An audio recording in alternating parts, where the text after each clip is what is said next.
मी निवडणूक आयोगाचं मनापासून त्यांना धन्यवाद देतो. पण ज्या पद्धतीनं झारखंडचा आणि वेस्ट बेंगॉलचा बदलवला गेला होता की निवडणुका जाहीर झाल्याबरोबरच केला होता, पण रश्मी शुक्लाला इतके दिवस का लागलेत, हा एक प्रश्न अनुत्तरित अजूनही आमच्या मनात आहे.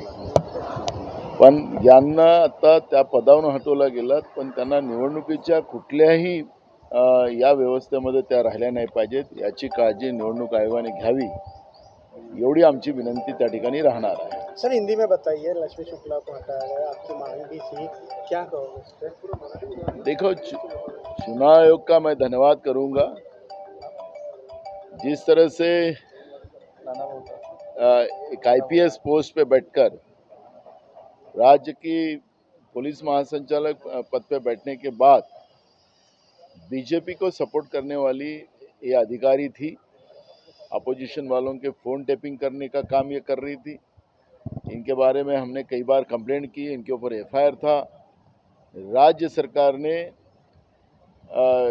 उसको अपने चुनाव के फायदे के लिए उनको इस पोस्ट पे बिठाया था. हमने चुनाव आयोग को कंप्लेंट की, एक बार नहीं तो 3 बार की. और चुनाव आयोग ने जिस तरह से झारखंड के डीजी बदला, उस तरह से वेस्ट बंगाल का डीजी बदला, लेकिन महाराष्ट्र की डीजी को बदलने को इतना समय क्यों लगा, ये प्रश्न हमारे आज भी अनुत्तरित है. मैं इतना ही कहूँगा कि रश्मि शुक्ला को चुनाव से कोई भी संबंधित पोस्ट पे ना बिठाया जाए, यही मांग हमारी रहेगी. रश्मि शुक्ला ह्या भाजपसाठीच काम करत होत्या. त्यांनी आमचे विरोधकांचे फोन सातत्याने टेप केले होते, त्यांच्यावर गुन्हे दाखल झालेले होते. आम्ही राज्य सरकारला वारंवार सांगितले की अशा अधिकाऱ्याला महत्त्वाच्या पदावर बसवू नका. पण 2 वर्षाचं अवैध एक्सटेन्शन देऊन एकनाथ शिंदे आणि फडणवीसांनी आपल्या निवडणुकीच्या फायद्यासाठी या रश्मि शुक्लाला या पदावर बसवलेलं होतं. त्या तक्रारी आम्ही निवडणूक आयोगाकडे केल्यात. निवडणूक आयोगाने त्या तक्रारीची दखल घेतली, पण इतका वेळ का लागला, हा एक प्रश्न आमच्याजवळ अनुत्तरित आहे. भाजपसाठी सरळ काम करणारी ह्या अधिकारी होत्या, हे याच्यातून स्पष्ट होते. यांना कुठल्याही निवडणुकीशी संबंधित पदावर बसवू नका, एवढी आमची निवडणूक आयोगाला विनंती राहणार आहे. चुनाव आयोग को अपनी पदस्थापना अजून कुठे दिलेली नाही आहे, तुमची ही पण मागणी आहे की ते निवडणूक प्रक्रियेत कुठे राहू? बिलकुल असावी नाही. त्याला 2 वर्ष एक्सटेन्शन दिलेलं आहे. त्यांचा कार्यकाल संपलेला आहे.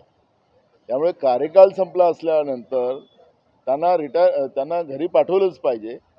पण तरी राज्य सरकार ची काही कृपा झाली आणि त्यांना निवडणुकीच्या संबंधित कुठल्याही भागामध्ये ठेवू नये, एवढं आमची त्याला विनंती राहणार. चुनाव के पहले उनको हटाया गया, क्या लवकरात लवकर डीजी आजच जाहीर करावा असं निवडणूक आयोगाने म्हटलेलं. बिलकुल केलंच पाहिजे, कारण की आखरी निष्पक्षपाती या पदावर मुख्य महासंचालक बसला पाहिजे, ही मागणी आमची मागच्या काळातही होती.